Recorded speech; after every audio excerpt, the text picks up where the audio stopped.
Hello everyone, welcome to this session. ये session एक बहुत ही इंपॉर्टेंट सेशन है क्योंकि मैं आपको एक्सप्लेन करने वाली हूँ जैट का रोड मैप। उससे पहले मैं आपको बताऊंगी जैट का पैटर्न, क्योंकि जैट के पैटर्न में गाइस काफी चेंजेस आ गए हैं और वो भी छोटे मोटे चेंजेस नहीं आ गए हैं, काफी द एंटायर आप बोल सकते हैं एग्जाम को एक तरीके से रिवैम्प किया गया है। तो वो चेंजेस क्या है? टोटल नंबर ऑफ क्वेश्चंस में चेंजेस आए हैं, टोटल ड्यूरेशन में चेंजेस आए हैं, सेक्शंस में चेंजेस आए हैं। तो वो हम लोग डिस्कस करेंगे। उसके बाद I will take you through the syllabus of the XAT examination, क्योंकि जैट का जो प्रिपरेशन है कैट से थोड़ा हटके है। कुछ एरियाज जो कैट में हमने नहीं किए थे, जैसे there is an entirely different section called as a decision making section, जो कैट एग्जाम में नहीं आता है पर जैट में आता है। जैट का लेवल भी आप देखोगे तो कैट एग्जाम से थोड़ा सा हाई है ना। तो हम लोग पूरा समझेंगे कि प्रोसेस क्या है, सिलेबस क्या है, पैटर्न क्या है, चेंजेस क्या हुए हैं, और उसके साथ साथ हम ये भी देखेंगे कि आपका रोड मैप क्या है। बिकॉज अगर हम 5 जनवरी जो हमारा जैट एग्जामिनेशन है उसको ध्यान में रखें, so we just have about 20 days for our 2 weeks बोल सकते हो, 20 डेज फॉर आवर प्रिपरेशन। ठीक है, तो we have to go in all guns rolling and we plan lot of marathon sessions for you as well, ताकि आपकी preparation holistic way में हो जाए, क्रैश वे में हो जाए, और एक साथ आप काफी सारे क्वेश्चंस भी प्रैक्टिस कर लो। तो उसके बारे में मैं आपको बाद में बताऊंगी। फर्स्ट लेट्स अंडरस्टैंड कि पैटर्न में क्या चेंजेस आए हैं। सो गाइस, उससे पहले everyone please download the app, क्योंकि हमको ये सारे फीचर्स मिलते हैं which is very important for हमारा कैट और उमेद्स का preparation. Make sure to subscribe to the channel guys, ताकि आपको ऐसे वीडियोस के अपडेट्स मिलते रहे, हमारे लाइव सेशंस के अपडेट्स मिलते रहे, मैराथन सेशंस के अपडेट्स मिलते रहे। ओके, नाउ ये जैट का नोटिफिकेशन है, आपने इसे पढ़ा होगा। अगर नहीं पढ़ा है तो ध्यान से सुनो गाइस, और अगर आपने पढ़ा है तो I will explain it to you the implications of this notification in a simpler manner. Okay, तो जैट ने कुछ सालों बाद अब फाइनली अपना पैटर्न वापस से चेंज किया है। और अगर जैसे मैंने बताया कि ये कोई छोटा चेंज नहीं है कि ठीक है, एक क्वेश्चन जैसे पिछले एग्जाम में हुआ था ना, 1 question was reduced in the decision making section, that's all. So it's not a very small change that has come in, there are lots of changes and इसके implications भी फार रीचिंग है। तो let us understand clearly what are the changes which have come in the XAT examination which is going to be held on the 5th of January. First change, the total number of questions have changed. And the good news is that they have reduced the number of questions. कैसे reduce हुआ है तो वो मैं आपको बताती हूँ। Earlier the total number of questions, जैसे that examination was divided into 2 parts. So you had part 1 and you had part 2. Part 1 में 75 क्वेश्चंस आते थे, अभी भी पार्ट 1 में 75 क्वेश्चंस आते हैं और आएंगे। ओके, पार्ट 1 में 75 क्वेश्चंस ही आएंगे। One thing that you have to understand is कि जैट डज नॉट स्पेसिफाई कि ठीक है वर्बल में इतने ही क्वेश्चंस आएंगे, क्वांट में इतने ही क्वेश्चंस आएंगे। इट कैन वेरी एनीवेयर, तो वो मैं आपको बताऊंगी, but let's understand the total part structure पहले। तो पार्ट 1 में 75 क्वेश्चंस थे, अब भी पार्ट 1 में 75 क्वेश्चंस है। चेंज जो आया है वो पार्ट 2 में आया है। सो पार्ट 2 में पहले आपको 25 क्वेश्चंस आते थे जीके के, अब वो 25 क्वेश्चंस घट के हो गए हैं 20 क्वेश्चंस। ओके, 25 से वो 20 को रिड्यूस हो गया है। एंड पार्ट 2 में पहले आपको एसे राइटिंग आता था। आपको 3 टॉपिक्स दिए जाते थे जिनमें आपको एक एसे किसी एक टॉपिक को सिलेक्ट करके you had to write an essay on it, what you can call as the descriptive writing section. Now this section, ये जो एनालिटिकल राइटिंग या एसे राइटिंग का जो सेक्शन है, that has been removed from the main XAT examination, और उसको उन्होंने push कर दिया है जीडीपीआई राउंड के दौरान। So that means that only the shortlisted candidates, those who are shortlisted for the GDPI process, will be given this analytical writing का section during the GDPI process. तो अब वो ZAT exam का part नहीं है। Essay writing is not a part of the ZAT exam. It's a part of the further selection process. Okay, अब ये जो part 2 में जो 20 questions है GK के, ये भी they will be exclusively used only by XLRI Jamshedpur. Okay, and that too not in the initial shortlisting. Final में ये सिर्फ XLRI जमशेदपुर यूज करेगा। Okay, so हमारा अब क्या होता है, मेन फोकस हो जाता है वापस पार्ट 1 पे। Okay, the duration of the test has also reduced, क्योंकि पहले जो पार्ट 2 था उसके लिए हमको मिलते थे 30 मिनट्स, ठीक है, क्योंकि ऐसे भी लिखना होता था आपको, 25 जीके के क्वेश्चंस भी होते थे. अब that timing has reduced to only 10 minutes. So in 10 minutes you just have to answer 20 GK questions. ठीक है, तो सिंप्लीफाई करने के लिए बोले तो अब पार्ट 1 में अब आप पहले का पैटर्न भूल जाओ. Basically you have 2 parts, 75 questions and 20 questions of GK. Okay, and the duration of the examination is total 180 minutes. ये 75 questions आपको आंसर करने हैं 170 minutes में, और ये 20 GK के questions आपको आंसर करने हैं 10 minutes में. Okay, अब इसको फर्दर ब्रेक डाउन करते हैं. Now पार्ट 1 में क्या है, पार्ट 2 में क्या है. तो पहले जो होता था ये स्ट्रक्चर होता था एग्जाम का. Okay, this was the earlier structure. अब हम अर्लियर स्ट्रक्चर को छोड़ देते हैं, अब हम लेटर स्ट्रक्चर पे आते हैं. आज अभी हमारा एग्जाम पैटर्न क्या है, what is our current exam pattern. Our current exam pattern is this. Part 1 which will have a total of 75 questions, which will have a total of 75 questions which you have to answer in 170 minutes, will comprise of 3 sections, which is a verbal ability and logical reasoning section, जिसको मैं आपके लिए handle करूंगी. Then decision making section. Decision making section में basically what they test is they test your critical reasoning skills, they test your analytical thinking skills. तो इसमें आपको situations दिए जाते हैं. As a manager, see, I think that examination is a very beautiful examination because इसका अगर आप pattern देखेंगे ना, it is so precise for someone who wants to become a manager. एक management student को क्या चाहिए, उस हिसाब से आपको चाहिए क्या, आपको चाहिए बेसिक इंग्लिश नॉलेज चाहिए, वर्बल की नॉलेज चाहिए, उसमें भी ज्यादा आपके क्रिटिकल रीजनिंग या थिंकिंग स्किल्स को टेस्ट किया जाता है ज़ैट में. फिर आपको चाहिए decision making skills, where in your given situations you are presented with scenarios and you have to जज उस सिनेरियो के बेसिस पे कि क्या बेस्ट कोर्स ऑफ एक्शन है, क्या डिसीजन लेना चाहिए, कैसे रिएक्ट करना चाहिए, कैसे उस सिचुएशन को हैंडल करना चाहिए. And it's a very interesting section and it's a very इसकी प्रिपरेशन भी में भी आपको काफी एक्चुअली मजा आएगा. तो डिसीजन मेकिंग का मैराथन हम लोग लेके आ रहे हैं guys. The dates will be announced. तो एक्चुअली जो ये डिसीजन मेकिंग का मैराथन सेशन होगा, in that I will be taking you through 3 hours of decision making के previous year questions of the ZAT examination. तो मैं बोल ही देती हूँ, सैटरडे को हमारा decision making का marathon session होगा, wherein 6 PM I will meet you on 6 to 9:30 देखते कैसे जाता है. I will take you through all the important decision making questions of the last few years. Now decision making पे VARC का भी decision making आता है और quant based decision making भी आता है. तो quant based decision making section के लिए आशीष सर आपको मिलने वाले हैं संडे को. अगेन 6 to 9 उनका मैराथन चलेगा, जहां वो quant based decision making sections और सेट्स आपके साथ डिस्कस करेंगे. फिर quantitative aptitude and DI section. Okay, तो आपके मैथ स्किल्स को टेस्ट कर रहे हैं. यू हैव टू रिमेंबर कि दैट में जो क्यूए है वो थोड़ा सा सिंपलर है when compare to the CAT examination. That is more reliant on critical reasoning या क्रिटिकल थिंकिंग के स्किल्स.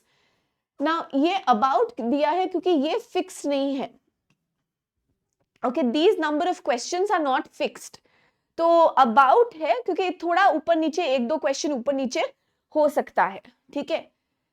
नाउ इस पार्ट 1 में you can approach any section, you can answer any question, you can freely navigate. तो यहाँ पे part 1 के बीच में कोई सेक्शनल टाइम लिमिट नहीं है और कोई सेक्शनल ऑर्डर नहीं है. You want to attempt the QA section first, you can attempt it. बीच में आप जाके वर्बल एबिलिटी भी अटेम्प्ट कर सकते हो. फिर decision making you can freely navigate between the sections of part 1. Part 2 जो होता है that is the GK section. उसमें उन्होंने ब्रेक डाउन कर दिया है क्लियरली कि आपको 12 क्वेश्चंस मिलेंगे जनरल अवेयरनेस के, करंट अफेयर्स के, और 8 क्वेश्चंस आपको मिलेंगे यहाँ पे स्टैटिक जीके के. व्हाट इज स्टैटिक और स्टॉक टाइप क्वेश्चंस, जो बेसिकली करंट अफेयर्स नहीं है, जो बेसिकली जैसे हिस्ट्री हो गया या सिविक्स, जो बेसिकली हो चुका है. ओके, जो हमारे नॉलेज में है already. It is not something which is updated information. तो 8 क्वेश्चंस आपको आएंगे स्टैटिक जीके के. And as you can see the total exam duration will be 170 minutes plus this 10 minutes which will be equal to 180 minutes. Okay, now so this is the new exam pattern. हर question के लिए आपको मिलता है 1 mark. पहले कभी that examination में differential marking भी होता था, but no, now every question will be 1 mark, every wrong answer 0.25 deduct हो जाएगा। अनआंसर्ड क्वेश्चंस के लिए भी पेनल्टी है। द फर्स्ट 8 क्वेश्चंस अगर आप स्किप करोगे, सपोज आप 8 क्वेश्चंस नहीं अटेम्प्ट करते हो, तो उसके लिए कुछ नहीं कटेगा। उसके बाद for every question that you skip 0.1 mark will be deducted, जो नेग्लिजिबल है, but yeah we have to focus on it. पर इसका ये मतलब नहीं है कि आप सारे क्वेश्चंस आंसर करते चलो, क्योंकि you still have to select, you still have to prioritize, because a negative marking of 0.25 is always greater than a negative marking of 0.1. Okay, so this is the marking scheme. So every right answer 1 mark, every wrong answer minus 0.25, and every unattempted questions beyond 8 will fetch you a negative marking of 0.1 mark. ठीक है, सो ये हो गया हमारे exam के features. अब आते हैं सिलेबस पे। Now verbal and logical ability का जो सिलेबस है वो बेसिकली क्रिटिकल रीजनिंग सेंटर्ड है। ओके, ये एरिया बहुत ज्यादा इंपॉर्टेंट है guys. Critical reasoning is very important for the XAT examination. तो वो स्टेटमेंट अजम्पशन के क्वेश्चंस हो गए, conclusion, inference, strengthening and weakening of argument, strong and weak argument, courses of action. तो ये जितने भी क्रिटिकल रीजनिंग के टॉपिक्स है, I will take you through it. ठीक है, डिटेल में हम लोग पढ़ेंगे इसको। ग्रामर पे फोकस कीजिए गाइस, वापस अपने ग्रामर के बेसिक्स रिवाइज कीजिए, क्योंकि सेंटेंस करेक्शन, एरर स्पॉटिंग पे भी क्वेश्चंस आते हैं। आपको वोकैबुलरी के रूट वर्ड्स एक बार वापस ध्यान से देखना है। ठीक है, रूट वर्ड्स देखना है, क्योंकि वोकैबुलरी पे भी सिनोनिम्स के क्वेश्चंस आते हैं, एंटोनिम्स के क्वेश्चंस आते हैं, और ये जैसे स्नैप या सीमैट में सिंपल वर्ड्स आते हैं ना, वैसे नहीं होते। ज़ैट में थोड़ा सा कॉम्प्लिकेटेड है। ठीक है, ज़ैट का वर्बल एबिलिटी सेक्शन आप बोल सकते हो कैट से थोड़ा सा टफर है, क्योंकि आपको थोड़ा सा वोकैबुलरी के वर्ड्स भी वापस रिवाइज करने पड़ेंगे, ग्रामर के बेसिक्स रिवाइज करने पड़ेंगे, क्रिटिकल रीजनिंग पे ध्यान देना पड़ेगा। और अगर हम आरसी देखें, ठीक है, अगर हम आरसी देखें, मैंने आपको ब्रेक डाउन दिया है, ये पिछले साल का वीए सेक्शन है। ठीक है, उसमें 26 क्वेश्चंस थे, 15 क्वेश्चंस जो थे रीडिंग कॉम्प्रिहेंशन पे थे। There were 15 questions on the reading comprehension section, and these questions were tricky in nature. ज़ैट का मेन फीचर क्या होता है? ऑप्शंस बहुत क्लोज होते हैं। ऑप्शंस आपको लगता है कि अरे सारे ऑप्शंस हमारा आंसर हो सकता है, बहुत क्लोज ऑप्शंस होते हैं, बहुत ट्रिकी ऑप्शंस होते हैं। तो उनके बीच में फाइन लाइन ऑफ डिफरेंस क्या है, कैसे ऑप्शन एलिमिनेशन करे ज़ैट में, वो इंपॉर्टेंट है। It's not about option selection, it's mainly about option elimination.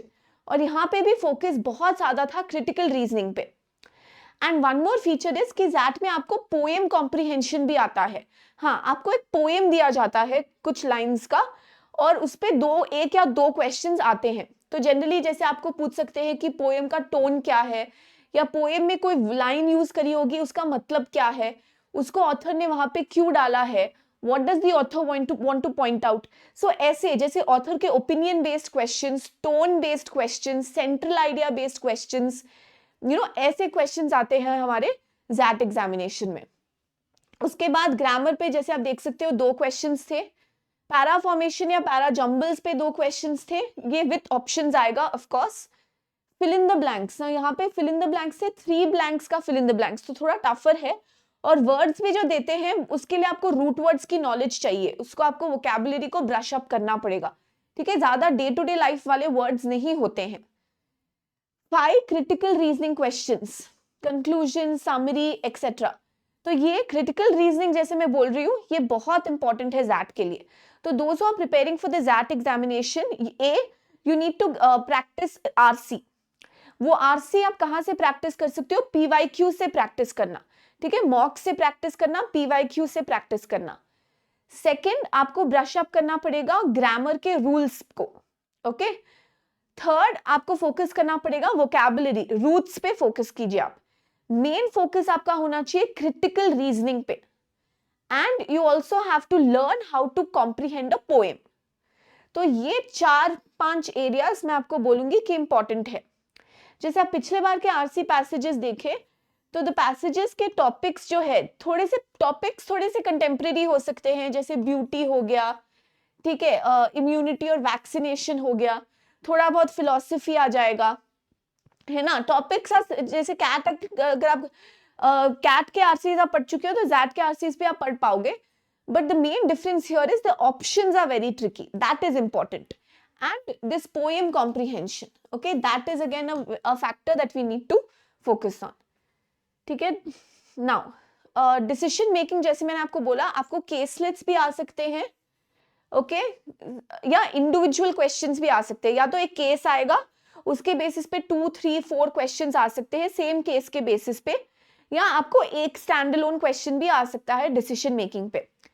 Now they test your quant based decision making भी टेस्ट होता है, और आपका वर्बल बेस्ड डिसीजन मेकिंग भी होता है ना। ये एरिया में स्टूडेंट्स को अच्छी प्रिपरेशन चाहिए, इसलिए एज आई सेड हम लोग मैराथन सेशंस ला रहे हैं संडे को और सैटरडे को। So Saturday I will meet you for the VARC decision making section, VRC based decision making section, verbal based decision making आप बोल सकते हैं, 6 to 9 and 6 PM to 9 PM। और संडे आशीष सर आपको मिलेंगे 6 PM to 9 PM to discuss the quant based decision making section. तो decision making होता क्या है, क्या parameters you have to remember, how do you analyse the scenario, how do you eliminate the options, how do you compare between the options, what are the things as the manager that you have to keep in mind, which are the kind of caselets or sets that you should attempt, which are the kind of caselets or sets that you should leave out, all of these things हम लोग ये decision making के section में discuss करेंगे। तो ये हम लोग उस सेशन में कैरी फॉरवर्ड करेंगे। फिर QA एंड DI, ठीक है, और आपका GK पे भी हमारे रेगुलर सेशंस होने वाले हैं जैट एग्जामिनेशन के लिए। तो जैसे मैंने आपको बताया, QA and DI section Ashish sir आपको अच्छे से एक्सप्लेन कर देंगे कि क्या क्या ये सिलेबस है, बट क्या वेटेज होता है हर क्वेश्चन का, क्या आपको प्रिपेयर करना पड़ेगा। Ashish sir will be your mentor who will be guiding you on this. GK पे गाइस सिंप्लीफाई कर दिया है, 20 क्वेश्चंस ही है, अब 10 मिनट्स में आपको आंसर करना है। स्टैटिक GK के उन्होंने क्लियरली स्पेसिफाई कर दिया है 8 क्वेश्चंस आएंगे, और बाकी एरियाज करंट अफेयर्स के 12 क्वेश्चंस आएंगे। Now you have to remember कि GK scores will be used only by XLRI Jamshedpur in the final selection process. वो उन्होंने clearly mention कर दिया है। Okay, so that is something that you have to look out for. या ध्यान में रखना पड़ेगा आपको। पहले guys essay writing आता था as a part of part 2, मतलब JAT examination का part था, आपको ये आंसर करना पड़ता था। 3 topics, these were the last 3 years के टॉपिक्स, 3 टॉपिक्स दिए जाते थे, उसमें से आपको एक टॉपिक सेलेक्ट करना पड़ता था और आपको उस पर 250 वर्ड लिमिट का एक ऐसे लिखना पड़ता था। पर अब उन्होंने इस सेक्शन को मेन जैट एग्जाम से हटा दिया है। Only those candidates who are shortlisted for the GDPI process will be going through this during that process stage itself. तो इसके बारे में अभी हमको चिंता नहीं करनी है, ये हम चिंता करेंगे तब जब आपको कॉल आ जाएगा और आपकी शॉर्टलिस्टिंग हो जाएगी GDPI के लिए। Then you can come to me and we will discuss essay writing. अभी इस पे हम फोकस नहीं करते हैं। ओके, सो डिसीजन मेकिंग, ये लास्ट ईयर का डिसीजन मेकिंग था गाइस। आप देख सकते हो कि 3 क्वेश्चंस थे, आपको डिफरेंट सिनेरियोज दिए गए थे, डिफरेंट situations दिए गए थे। They could be related to personal life, they could be related to business, they could be related to कोई भी टाइप का, मतलब डे टू डे लाइफ में as a manager, as a person living in today's society, you might be faced with some challenge, you might be faced with some scenario. You have to put yourself in that person's place and decide what to do. So this basically tests your analytical thinking skills. Okay, तो ये सारे केसलेट्स हम लोग discuss करने वाले हैं, because in our decision making marathon we will take up the past years previous decision making questions. Now ZAT 2024 के लिए आपका रोड मैप क्या होना चाहिए वर्बल के पॉइंट ऑफ व्यू से, I will tell you mainly. See guys, first आप RC को रिवाइज करो थ्रू PYQs, ओके। उसके बाद ग्रामर के रूल्स को आपको गो थ्रू करना है, वोकैबुलरी के words basically through RPS method और रूट्स प्रीफिक्स मेथड आपको समझना है, ठीक है। उसके बाद हमको फोकस करना है पोएम कॉम्प्रिहेंशन को अंडरस्टैंड करने में। This again you can target through the PYQs, okay. And your major focus should be on CR और क्रिटिकल रीजनिंग सेक्शन, क्लियर। तो ये सबकी प्रिपरेशन होने वाली है गाइस इसी चैनल पे, बट ये एक बेसिक रोड मैप था, या आपको पैटर्न समझाना था, आपको सिलेबस समझाना था, एक थोड़ा सा वेकअप कॉल देना था, एक थोड़ा सा जोल्ट देना था। यही एम था गाइस इस पर्टिकुलर वीडियो का। तो आप, आई होप आप सबको समझ में आ गया होगा। And watch out for our marathon sessions, watch out for our regular content for that, which is going to start from today. So thanks for watching everyone. Please press the like, share and subscribe button, and see you all soon in the live classes. Thank you.